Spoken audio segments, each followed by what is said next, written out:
ইসলাম ধর্মগুরু মোহাম্মদ সাল্লাল্লাহু আলাইহি ওয়াসাল্লাম একজন খুনি এবং তিনি তার অনুসারীদেরকে খুন করতে বলেছেন। যদি তাই না হয় তাহলে কেন কোরআনে অন্য ধর্মের মানুষদের হত্যা করতে বলেছেন? যাদের এই বিষয় নিয়ে অভিযোগ, আজকের ভিডিও তাদের জন্য। ইসলাম ধর্মের পবিত্র ধর্মগ্রন্থ কোরআনের সূরা আত-তাওবার 5 নম্বর আয়াতে স্পষ্ট বলে, তারপর এই নিষিদ্ধ মাস অতিক্রান্ত হয়ে গেলে মুশরিকদের যেখানে পাও সেখানেই হত্যা করো, তাদেরকে পাকড়াও করো, তাদেরকে ঘেরাও করো, তাদের অপেক্ষায় প্রত্যেক ঘাটিতে ওত পেতে বসে থাকো। কিন্তু তারা যদি তওবা করে, নামাজ প্রতিষ্ঠা করে, যাকাত আদায় করে, তাহলে তাদের পথ ছেড়ে দাও। নিশ্চয়ই আল্লাহ বড়ই ক্ষমাশীল এবং বড়ই দয়ালু। ঠিক এই আয়াতের জন্য সমস্ত মানুষ মুসলিমদেরকে হত্যাকারী বা বিশ্ব নবী সাল্লাল্লাহু আলাইহি সাল্লামকে হত্যাকারী বলে আখ্যায়িত করেন এবং সমগ্র মানুষ মনে করেন ইসলাম ধর্ম হত্যা করতে শেখায়। চলুন এই সূরা সম্পর্কে একটু বিস্তারিত আলোচনা করি। এই সূরা একমাত্র সূরা যে সূরার প্রথমে বিসমিল্লাহ বলে শুরু করেননি, কিন্তু এটা সত্যি এই সূরার 5 নম্বর আয়াতে স্পষ্ট মুশরিকদের হত্যা করার কথা বলা হয়েছে। এবার আসি মুশরিক কাদের বলা হয়। মুশরিক শব্দটি এসেছে আরবি শব্দ শিরক থেকে, যার অর্থ আল্লাহর সঙ্গে কাউকে শরীক করা। অর্থাৎ ইসলামের প্রাথমিক যুগে মক্কার কুরাইশ বংশের যারা মূর্তি পূজা করতেন তাদেরকেই প্রধানত মুশরিক বলা হতো। তবে তারা বিশ্বাস করত আল্লাহ সৃষ্টিকর্তা, কিন্তু তাদের ধারণা ছিল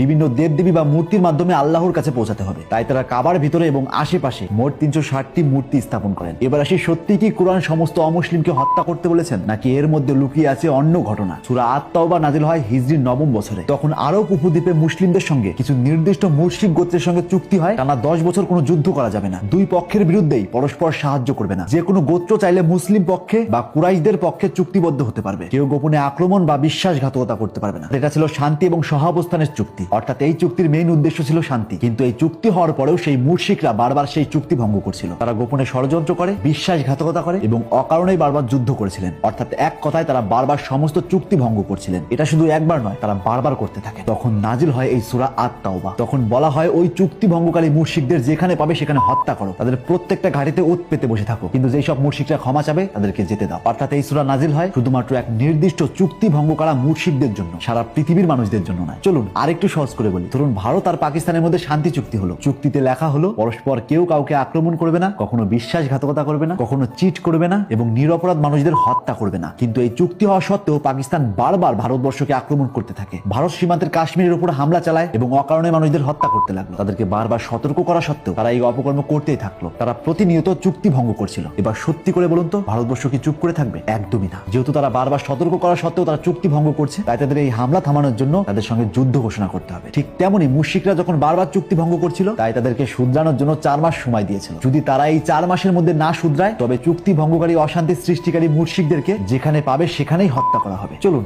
আর একটা উদাহরণ দিই। ধরুন একদল ক্রিমিনাল যারা প্রতিনিয়ত অপকর্ম করেই চলছে। প্রশাসন তাদেরকে বারবার সতর্ক করেছে, তবুও তারা কোনো রকমের বদলায়নি, বরং অপকর্ম বেড়েই চলছে। একটা সময় পর পুলিশদের সঙ্গে তাদের চুক্তি হয়, তারা আত্মসমর্পণ করবে, কিন্তু এই চুক্তি হওয়ার পরেও তারা বারবার অপকর্ম করতেই থাকে। এবার বলুন এই অপকর্ম থামানোর জন্য পুলিশ কি করবে? নিশ্চয়ই পুলিশ তাদেরকে যেখানে দেখবে সেখানে ইনকাউন্টার করবে। ঠিক ওই সূরার মাধ্যমেও ওই নির্দিষ্ট জাতি মুশরিকদেরকে সতর্ক করেছিলেন, যাতে তারা আর অপকর্ম না করে শান্তি নিয়ে আসে। অর্থাৎ এখান থেকে জলের মতো পরিষ্কার। কুরআন বা মুহাম্মদ সাল্লাল্লাহু আলাইহি ওয়াসাল্লাম কখনো নিরপরাধ মানুষ, হোক সে ইহুদি বা হোক সে মুশরিক, তাদেরকে কখনো হত্যা করতে বলেননি, বরং তিনি সমস্ত মানুষকে ভালোবাসতেন। যদি মুসলিম ধর্মগুরু মুহাম্মদ সাল্লাল্লাহু আলাইহি ওয়াসাল্লাম সত্যিই মানুষকে না ভালোবাসতেন, তবে সূরা আল কাফিরুনের 6 নম্বর আয়াতে কেনই বা বলবেন তোমাদের ধর্ম তোমাদের, আমার ধর্ম আমার? সূরা আল আনআমের 108 নম্বর আয়াতেই বা কেন বলবেন তারা আল্লাহ ছাড়া যাকে ডাকে তোমরা তাদের গালি দিও না? তাহলে তারা অজ্ঞাতবশত আল্লাহকে গালি দেবে। এবং সহিহ বুখারীর এক হাদিসে পাওয়া যায়, যে ব্যক্তি কোনো অমুসলিম নাগরিককে হত্যা করবে সে জান্নাতের সুগন্ধও পাবে না। আর এক হাদিস থেকে পাওয়া যায়, এক ইহুদি বালক অসুস্থ হলে নবী করিম সাল্লাল্লাহু আলাইহি ওয়াসাল্লাম তাকে দেখতে যান। এবং আর এক হাদিস থেকে পাওয়া যায়, যে ব্যক্তি কোনো অমুসলিম নাগরিককে হত্যা করে